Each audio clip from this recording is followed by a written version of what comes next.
welcome to another episode of Crazy Nights, the Australian Kiss talk show here down under. And it's always on one of your co-hosts, Jamie McNichol. And also joining me from all the way over the other side of the border is David Fowler. How you going, David? Yeah, good, thanks, Jamie. Hello. And what an awesome week, David. And also, we've got an awesome interview and episode this week's show, David, and want to put this one up. It's all about a person that was closely worked on this, and no, not Ace Frehley. We'd love to get Ace Frehley on if we can, but it's a exec co-producer and associate producer, according to this thing, is Frank Munoz from America. How you going, Frank Munoz? Good day, guys. How are you? Yeah, good. Thanks, Frank. We're honored and privileged to have you, and thanks for being on the show. Thanks for getting me on the show. It's cool technology these days that you guys are out in Australia and I'm out here in San Francisco, and this is fantastic. Yeah, and thank you. I just have to say, Frank, it's a great honour and a privilege for Dave and I think we're the only, if correct me if I'm wrong, not being too big-headed or up-noting myself, but I think we're the only guys here in Australia on the KISS side of things that have actually interviewed you guys over in America, and it's just an honour and a privilege. We can all connect with one another and just share our experience, what we had with KISS and other things as well in music world and the music genre. And what's coming? You know, we're gonna let's reveal some cool stuff today, and you know, let's have some. Yeah, I just want to start off, Frank. How do you get involved in the business you are? I believe that you worked with KISS on the '92 Revenge tour. Is that true? That's the very first gig I've ever done, production gig or whatever. It was in 1992 here in San Francisco. It was Eric Singer's first show that he ever performed with KISS, and that was my first show that I ever worked doing production. And that led me to working with a guy named Bill Graham, who was a big time promoter out here in San Francisco, world famous known Bill Graham, and his company Bill Graham Presents. And then from there, I just started branching out and doing other things. And you know, I worked with Metallica for almost 11 years, a little bit over 11 years, as their personal guy, personal assistant, and stuff like that. And then you know, being behind, working with Bob Rock and stuff like that on records like Saint Anger and I Disappear and the Symphony record that they did. Learned a lot about making, you know, how to make a record and how to do a record. How about that? You know, took it from there, and I'm producing records to this day.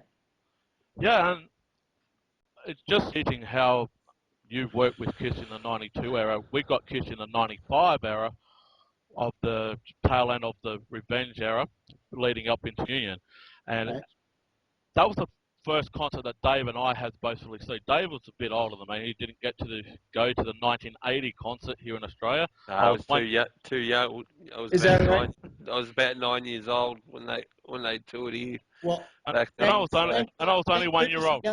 Thank goodness we got the video, because I got to tell you, man, that with Eric Carr on the drums on that tour, that's probably one of my favorite KISS tours of all time. And to be able to listen to that to this day, I mean, I told Ace when we were recording Anomaly that I said that version of New York Groove that Eric Carr did at the very beginning is the best version of New York Groove live out there, period. So, you know, I watch those things to this day in Australia. I think it's fantastic stuff.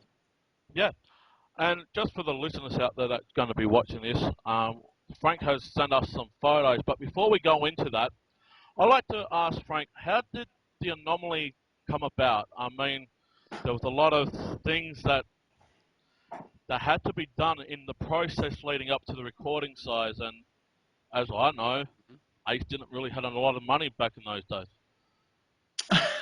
Well, that's why he was touring at that time. I mean, I met Ace in 1992 through Richie Scarlett, his guitar player, and you know, we've been in touch and hanging out through the reunion tour and through Psycho Circus, and up until he left you know, Wise or any of those, just kind of left him alone. Now we know for a fact that Bob Ezrin didn't leave him alone, and Bob Ezrin pointed the finger at him, and that's why there was a big falling out between him and Bob Ezrin during Destroyer and during The Elder. So I mean, that's, you know, I would have to say one of the cool things that pretty much probably nobody really knows about, except if you're in the studio, is Ace can come up with some great stuff just out if you just leave him alone and let him do his thing. I reckon that album's probably the best of his career so far. Thank you.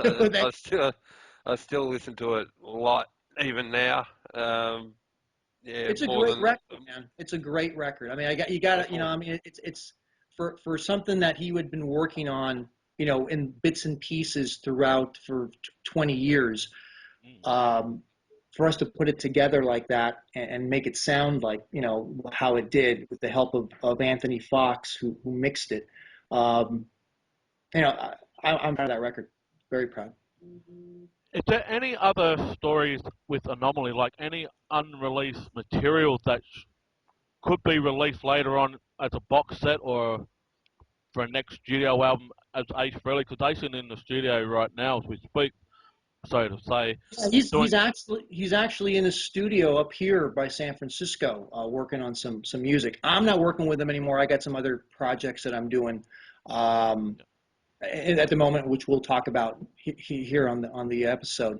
But yeah, no, I mean, you know, I mean, it was Anomaly, like I said, was a great thing that happened. Basically, from beginning to end, October of 2008. And the final mix was May of 2009. So in the span of 7 months, we got that record done. And for Ace to be focused and in the zone, to be able to pull these songs off was great. You know, and basically it was a small team.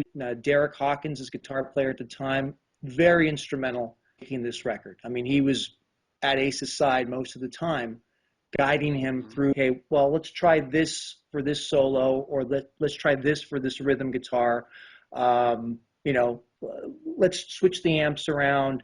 And I just like to pass it over to David. You are influenced hugely by Ace Frehley, and that's right. But what you wouldn't have picked up your first guitar, would you? No, definitely wouldn't have. Yeah, but I wouldn't be playing now if it wasn't for him. Now, Frank, what are some of the stories from the Anomaly recording sessions that you could sort of, you know, tell us about today? Well, I mean, some stuff that people wouldn't know about or fans wouldn't realize about Ace is, you know, how inventive he is if you kind of leave him alone.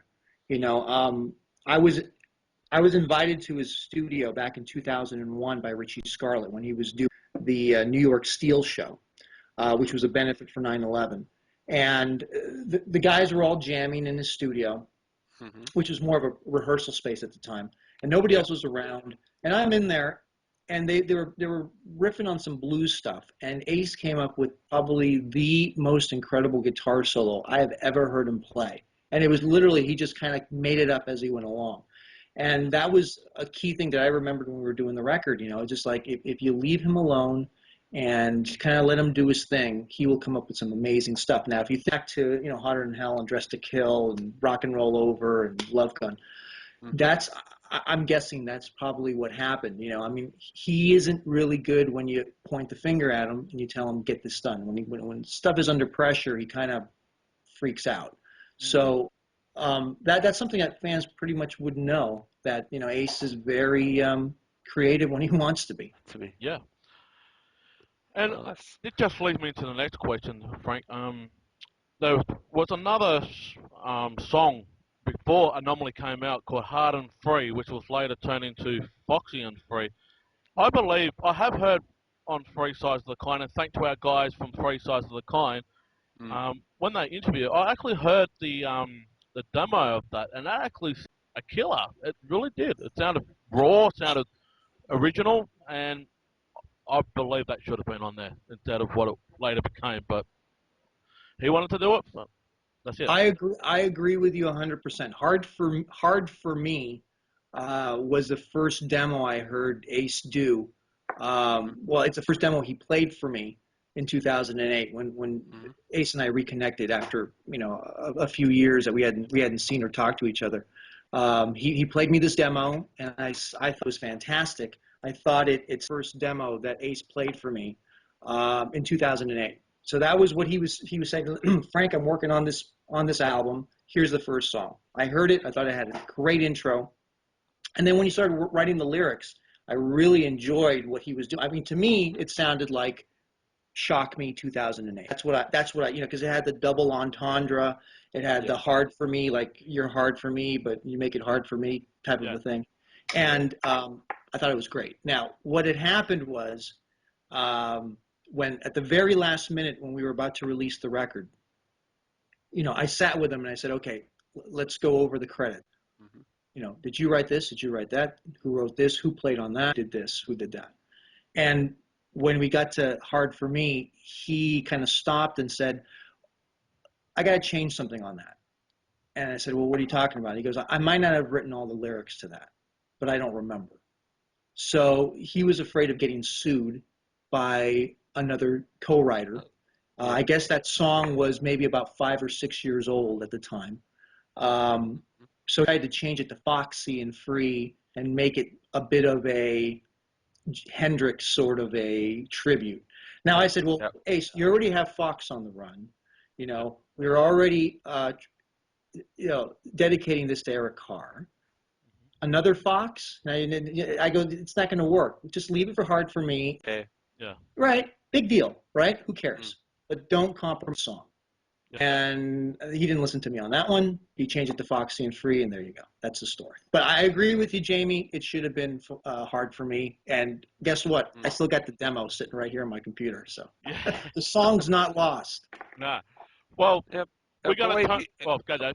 I believe he was also considering a number of covers that he was almost going to do another Rolling Stones cover on the album. Yep, that's right. Yep, another. I forget which song he was thinking. I wanted to do another Stones cover. I was like, well, we already covered that. You did that with 2000 Man, which is a classic. Why go into something else? And then his sort of makeup girl, hair girl in New York at the time, out of the blue suggested Fox on the Run. She said, well, when I used to listen to that song, I always thought it was you singing it. So we kind of all looked at each other and go, let's tackle it. Let's do it. We recorded that song in Burbank, California, with Marty Fredrickson producing that song in a day. Straight through, done. So, and I think it turned out really well. I think Fox on the Run, we did really good with it. So, yeah, but you're right, David. He was considering doing another Stones cover. Yeah. I never knew that. David, that's a point for you. Yeah, I remember him talking about it with Eddie Trunk one day. Yeah. Well, we're going to turn this over to Frank Munoz. David and I has received quite a few photos that has stirred up a little bit of interest among other Kiss fans. It has been a bit of a what's the right word we use, David? That down here, there was a bit of controversy. Was it controversial? No, it wasn't controversy. It stirred the pot a little bit, shall we say? There you go. That's good. That's the one. A bit of thought in my side. Hey, that's a song from Eurythmics. I'll take all responsibility. I'll take all responsibility for stirring the pot. Yeah, no problem. Well, as we go on, there will be stories and that. We are going to put these photos up as we speak. Okay. And David, you got your window open there? You sure I have, yes. Yeah. And I've got my window open, and I'm looking at an Ace Frehley photo that was just recently put up on another Free Size of the Coin. Thanks again. Has caused a bit of controversial with some other fans. Now, is Ace Frehley back, Frank Munoz? What's the question? Is that Ace Frehley you're asking me? The fans are asking, is Ace Frehley back in Kiss? Oh, yeah, right. Didn't you guys know he's back in Kiss? Tommy Thayer got thrown out. This will be all on Blabbermouth in the next couple of days. Tommy Thayer's been kicked out of the band. Tommy Thayer's back making coffee. It's all good. We're back to the way it was. Peter Criss is getting in shape, and we're going to have Reunion Tour Part 2, right? Yeah, wrong? and is that the announcement that was supposed to come on the 24th of September? I believe they're doing it. Yeah, I believe they're doing that. So, Is that and I right? Okay. and I heard that. Get your tickets now. Yeah, at www.you'llgetthemsoon.com. Yeah. Exactly. No. Well, No, Frank. so you want to know, okay, so we have the photo up, you want to know what that whole thing is. So Yeah. if people don't know who are watching this, so uh, what it is there's a couple of photos that kind of leaked on the internet of Ace Frehley in makeup in 2013. Well, here's the story. First of all, it's a dummy, no pun intended. And what it is, it's a silicone head that a couple of my friends made in Hollywood. A good friend of mine, Joe Petro, and Unit 10 Designs, who do a lot of the Hollywood makeup designs and stuff. The actual guy who designed the Ace face is the guy who did Freddy Krueger. All the Freddy Krueger makeup in Nightmare on Elm Street in the 80s. Okay. That's the guy who put it together. Now, what is this for? This isn't mine. This isn't something that what it is I'm involved next year, next spring here in California. There's going to be, a friend of mine's going to be opening a hard rock and heavy metal museum that is going to feature one of a kind stuff, authentic stuff from the early 80s, late 70s, early 80s up until now. Some of the stuff that's going to be featured, and you can throw some of the photos on there, is Ace Frehley stuff. That mannequin is wearing the actual outfit that Ace used on the farewell tour. So that's the actual outfit that's on the farewell boots, everything. The guitar is the actual guitar that Ace played on the farewell tour. Sorry to cut you off, Frank. Was that the actual guitar that he played here in Australia on his last official live concert? Yes. Well? Yeah. Yes, that's right. That's Wow. the one.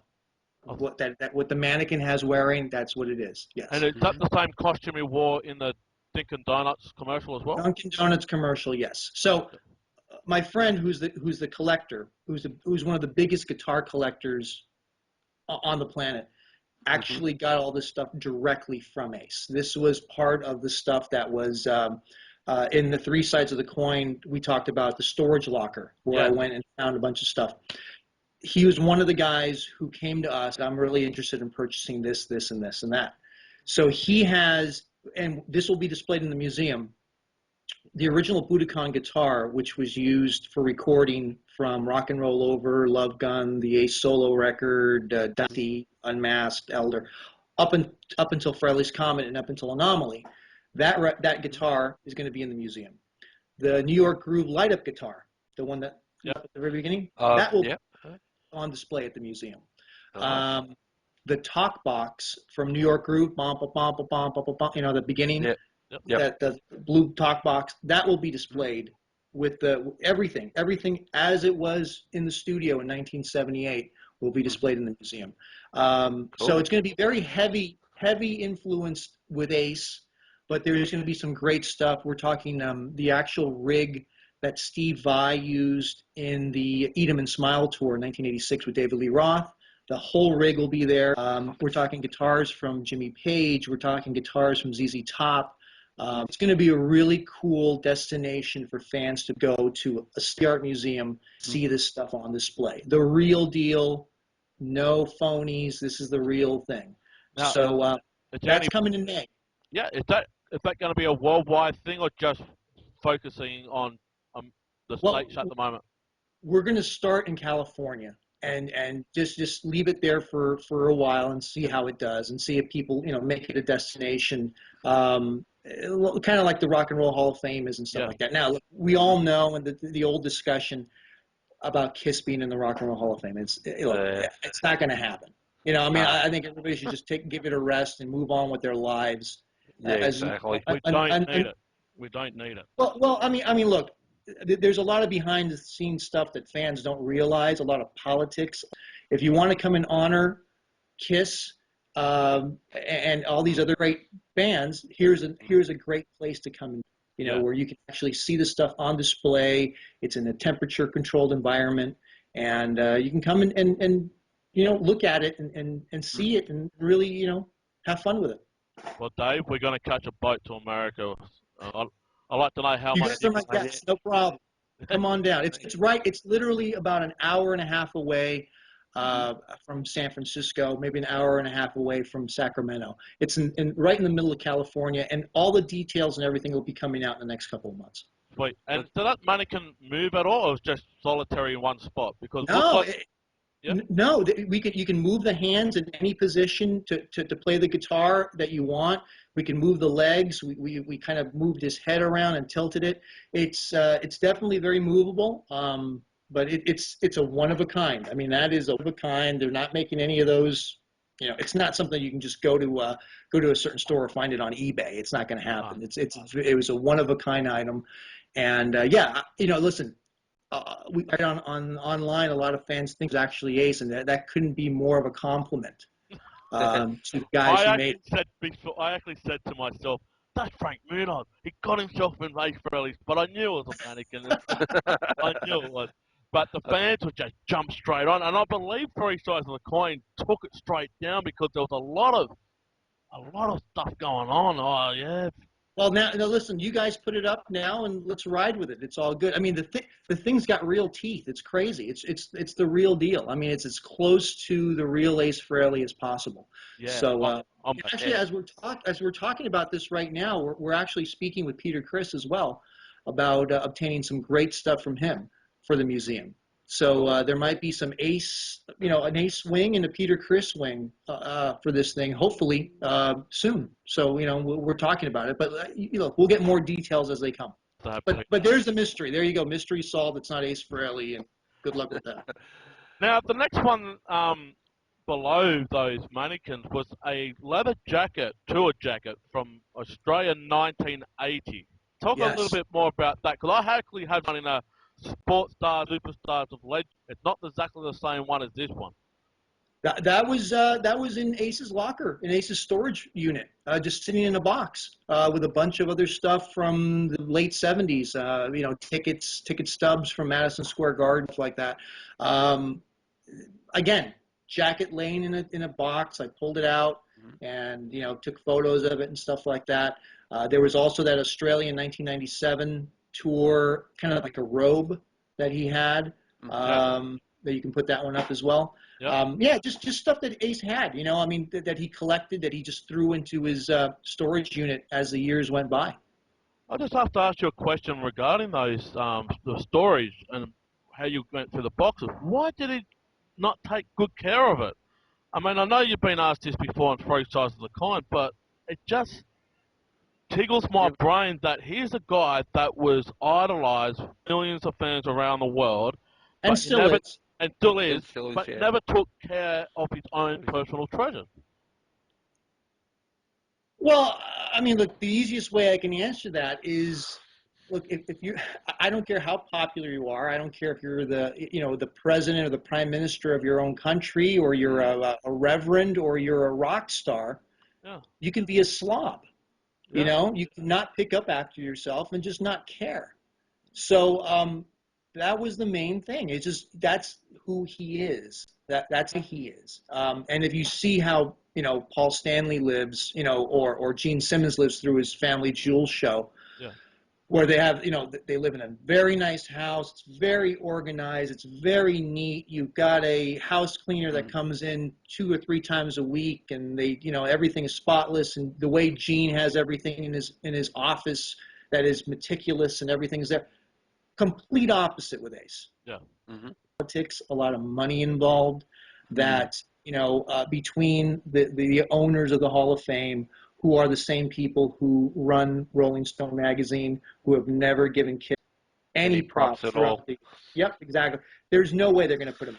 I don't care who you are, anybody else in but Kiss. So I mean, it's just like a tour, and you throw it in the box. Now, what could be in the box?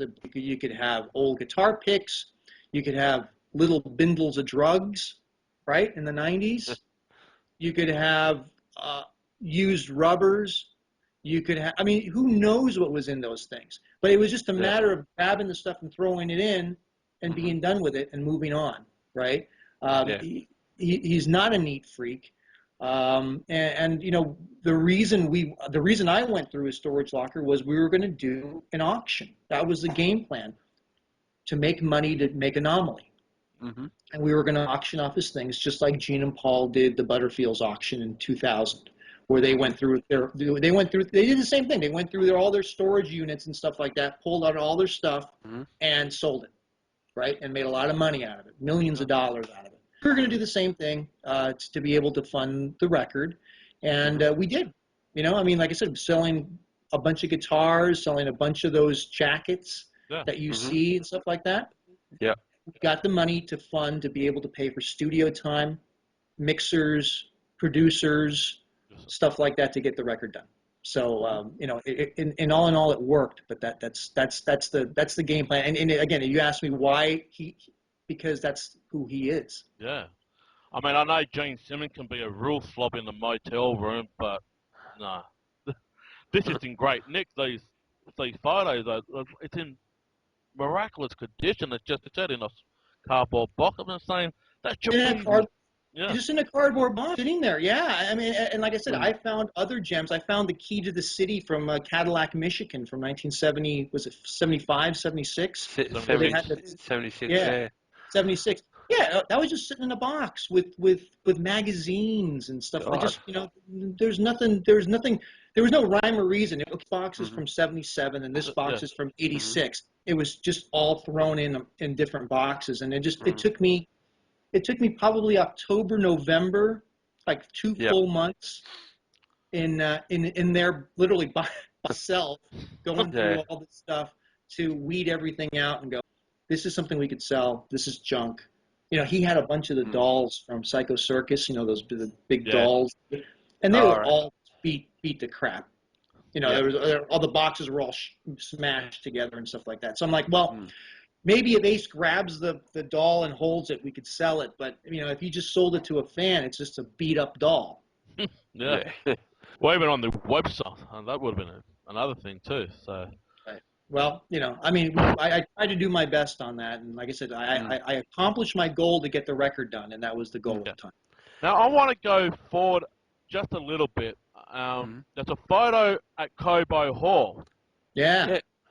Is that go, Dave. Is that the guy that's on the actual album, or is that the guy that produced that documentary, Let's Go Cobo Hall? Yeah, no. Okay, so which are you seeing the photo with a bunch of people, or just myself and Derek Hawkins?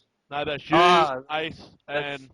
Yeah, I got Derek Hawkins, Ace's guitar player at the time in his band. So what we did was this is during the promotional campaign for Anomaly. So Anomaly had already come out. We were doing this promotional campaign across the country at different record stores and stuff like that. And so we got approached by a guy doing a Let's Go documentary. So we went to Detroit. We did a signing over at the Hard Rock Cafe of Detroit, and then we went over to Cobo Hall.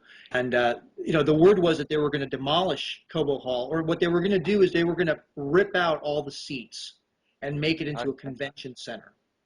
So the shell was still going to be there, but the inside was going to be completely gutted out.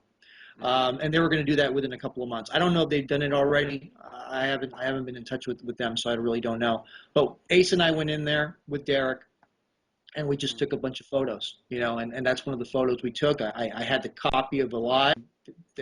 There's exactly where Alive was recorded. You know, there you go. So it was kind of cool. And there's a story about that as well.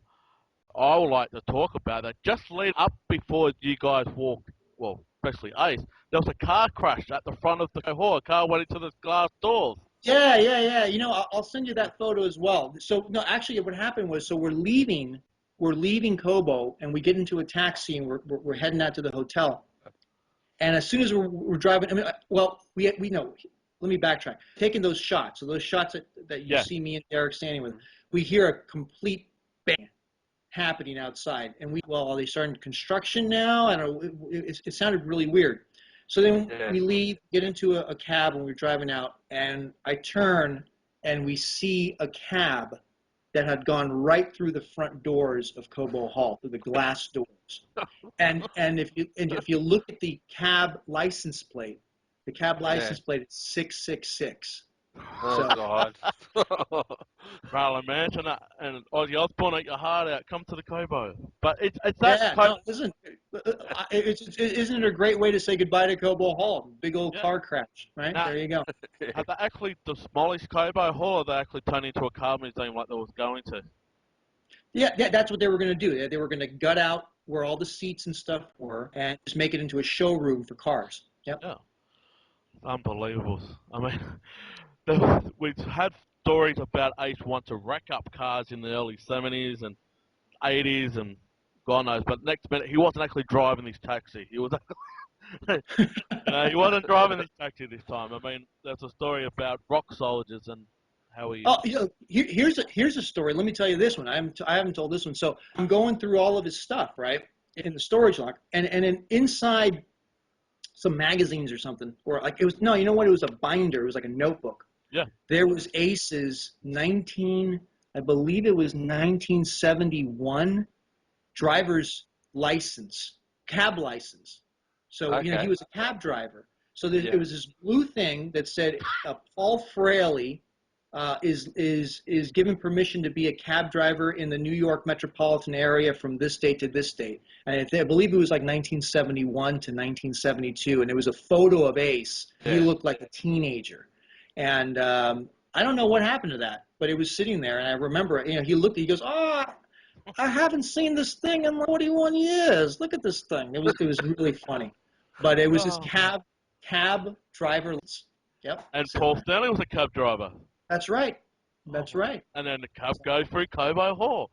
I'd like to know what song the cab driver was actually listening to when he went through the door. It could have been Rock Soldiers. I don't know. Or Detroit Rock City. Oh, Detroit Rock City, City. right? There you go, Dave. There you go.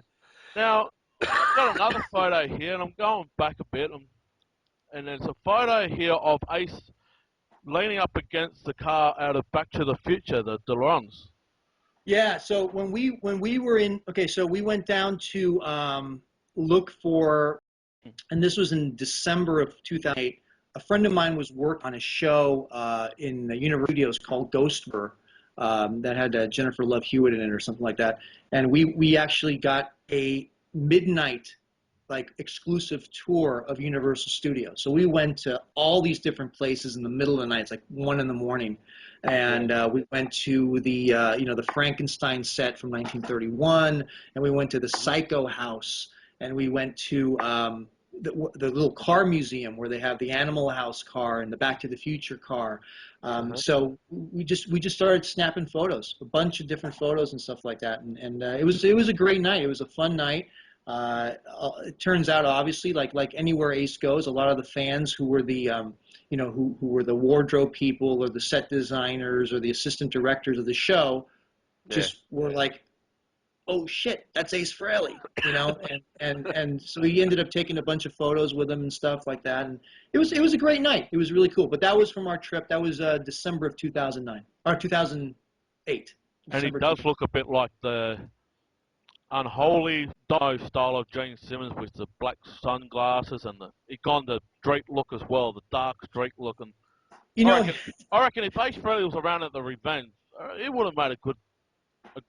Well, what's funny is so when we reconnected in 2008, he goes to me, he goes, "What do you think of the goatee and the shades?" And I'm like, I go, "Gene did it in '92. I don't know what's so original about that." And he's like, "Really?" I think he was thinking that he had invented this a new look for himself. I go, "Nah, I think Gene beat you there, buddy, by a few years." But he was going for that biker look. He wanted to be that Harley driving biker look. So yeah, it's all good. Now I've got this other photo shoot that you sent along to Dave and I. Looks like an outdoor festival concert. And it's taken from the side of the. Is that that was that was in Rocklahoma. That was the Rocklahoma show, and that was the show that Ace flew me out to discuss making the record together. So that's where I heard for me for the first time. It was in the hotel room in Oklahoma, and I took that photo. Yeah. I took that photo. I was on stage, and I said, Ace, let's take some photos. Let's put it on your website. Let's get this thing going. So I just was standing on stage and started snapping shots. So that's one of the shots. Now, that hard for me. That was not played live at Rocklahoma. It was just done at the hotel No, room. No. I heard it on his laptop. No, Yep. it wasn't. No, the song hadn't even been finished yet. Yeah. No, I just thought they would have done a teaser or something like that. I think Sister was the only song he'd been playing That's right. from Anomaly for up until he released the album at Jamie, I That's think. right. Yeah. That's Yeah. Sister was recorded in '94, '95, and it's been put on the shelf for a while because of the well. reunion tour.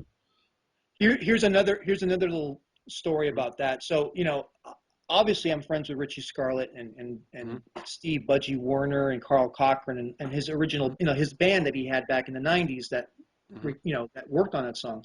And when Anomaly came out, I got a phone call going, hey guys, hey Frank, this is great. Where's our credit?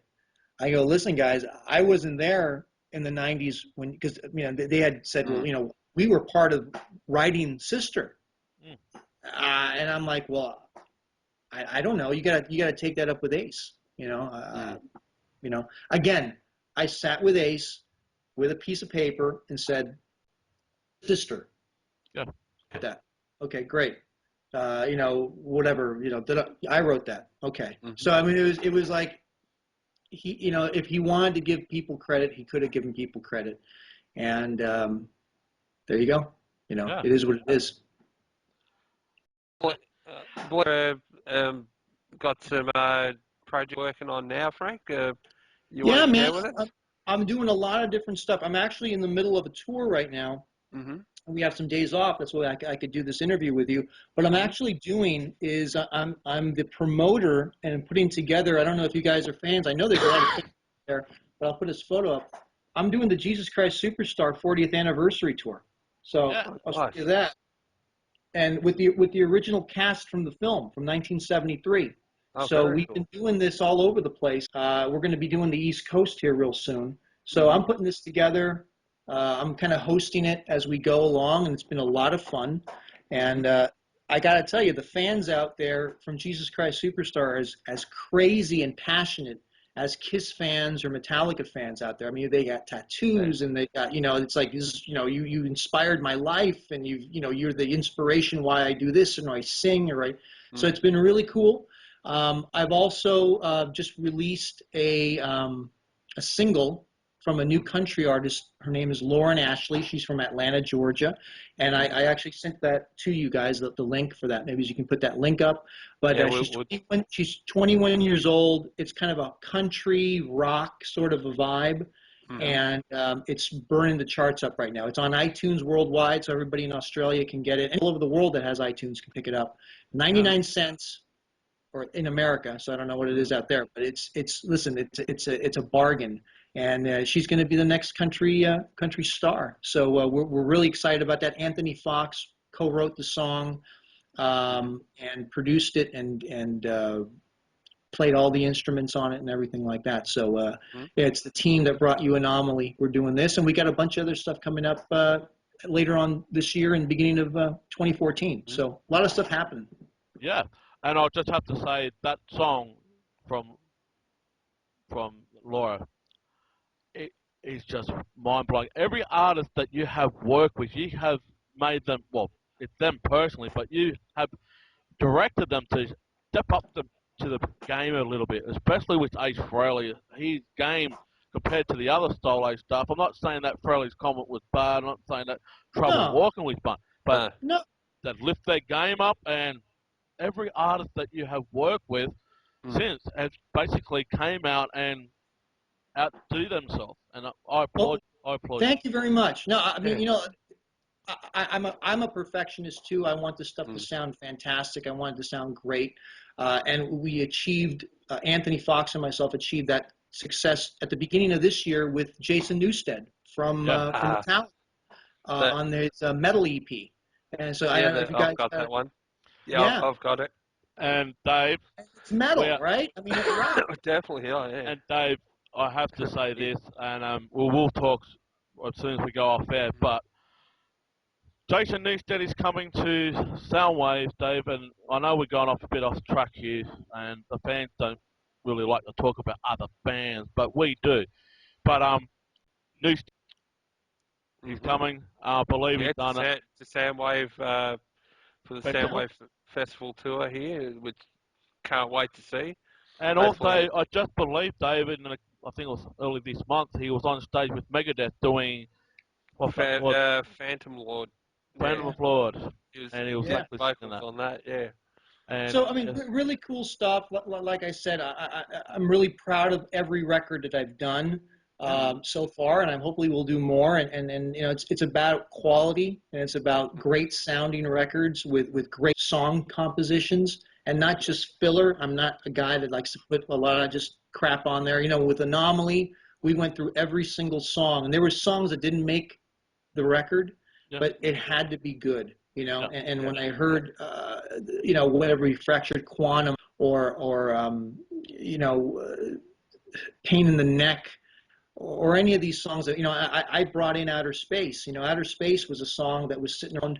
Actually, guys, Jesse Mendez, the drummer in Newstead's band, wrote Outer Space. Yes, so he did. Okay. Yeah, so when the song was sitting around for about 8 years in a demo form, and I brought it into Ace. I go, Ace, what a perfect way to reintroduce yourself to all the fans and to all the other, you know, the kids, the fans who don't know who you are. Yeah. He came from Outer Space. I mean, perfect song.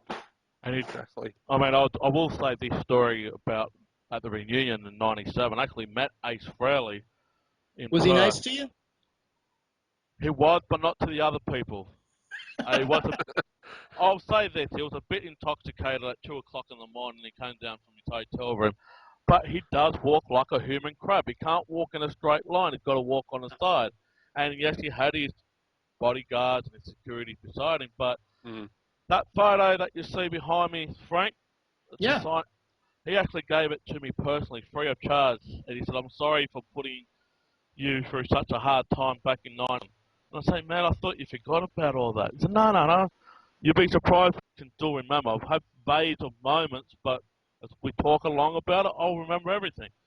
He remembers. And they were selling them, and David, you know, they were selling them at the concerts here. At the when he came out here in 2010. And that's a download photo at the download festival. I got that one for free, and personally gave it to me, and that's not leaving my wall. That's not leaving my wall.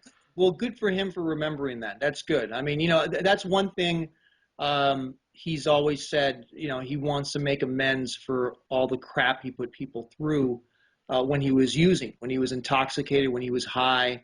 You know, he was just not a nice guy. And you know, fans got to realize something. You know, Gene and Paul, for whatever they want to, you know, people want to point the finger at him, and this is not the right Kiss or whatever. You know, it's their baby. Kiss is theirs. You know, they started it when they left Wicked Lester, and they did it themselves, and they've been doing it all this time, and they stuck to their guns, whether it be without makeup, with Mark St. John, with Bruce Kulick. They went through the whole 9 yards, and they stuck to it. And they deserve everything that they're getting now. You know, they've got, you know, football teams and restaurants and stuff like that. And that's great.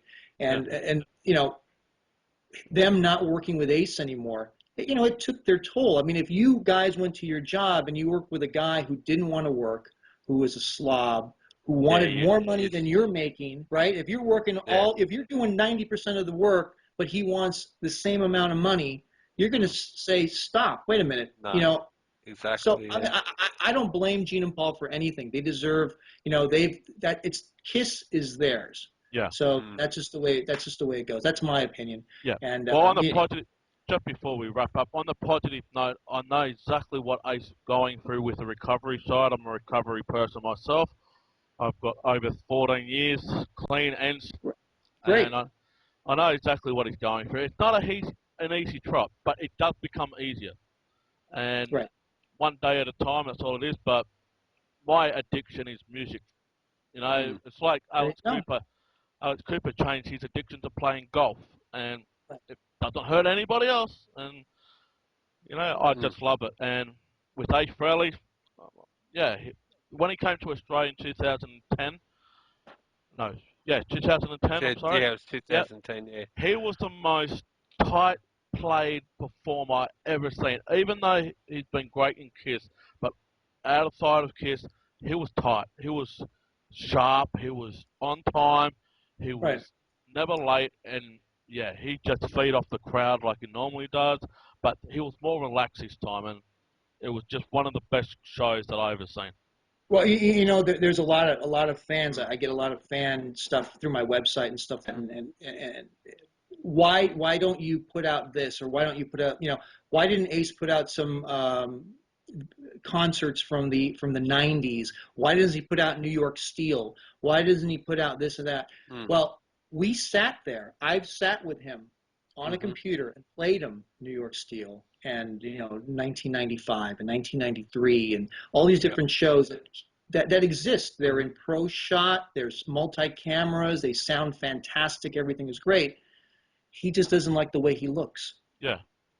He's a kite, and he's slobbering himself, and he forgets the lyrics, and he just doesn't want. So when fans go, Ace, release all this great stuff. Not that it's not available. He just doesn't want to. Yeah.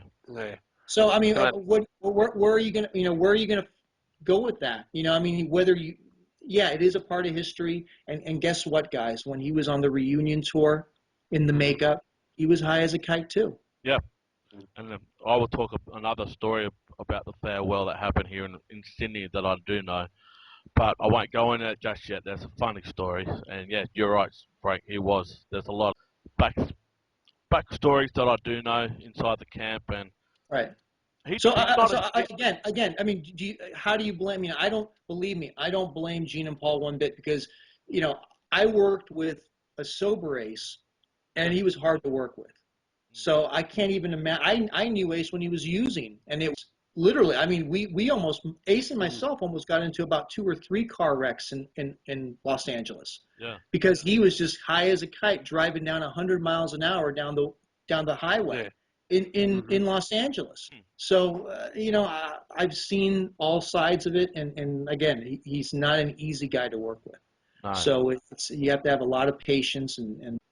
So we'll see what happens. I mean, I hope he comes out with a new record. Yeah. I heard he signed a record deal with somebody out of New York. So, maybe you'll get some new music very, very soon. But, we'll see. We'll see how it goes. Yeah. Cool. And we can only just keep positive. And Dave, you got any more last questions to ask Frank before we wrap up? Not really at the moment. Still waking up at the moment. You're rubbing your hands. You're waiting for something, but you can't quite work it out. So anyone wants to get a hold of me, funkrock.com is the website. You can just email me from there. Yes. And we'll take it from there. And like I said, it's all good. Lauren Ashley, you can find her on YouTube. Check her out. If you're not into country rock, pass it on to your wife or your girlfriend or your daughter who's into Shania Twain, Carrie Underwood, stuff like that. It's new music, and I think it's fresh. People are going to love it. Well, we'll definitely put it up on our Facebook page as well to let everybody know about it. And my wife share it around. Loves it. Great. And she's into Nightwish and that. She loves male lead vocal, so it's all good. It's all good. Great. Frank, we'd love to have you back on again with more stories in the near future, because this has just been a history lesson for Babe and I, and probably fans around the world. And yes, Ace Frehley is coming back to Kiss, so just remember that. No, he's not. Yeah, you heard it here, right here on Crazy Nights, right? The return of Ace Frehley, only it's in silicone. Yes. So, David, you can get all the hate mail this week. I won't get it this week. I got it last week. I got the last week that we're supposed to turn my microphone up and whatnot. I got all the hate mail, but you get it this week, so fair enough. Share it around.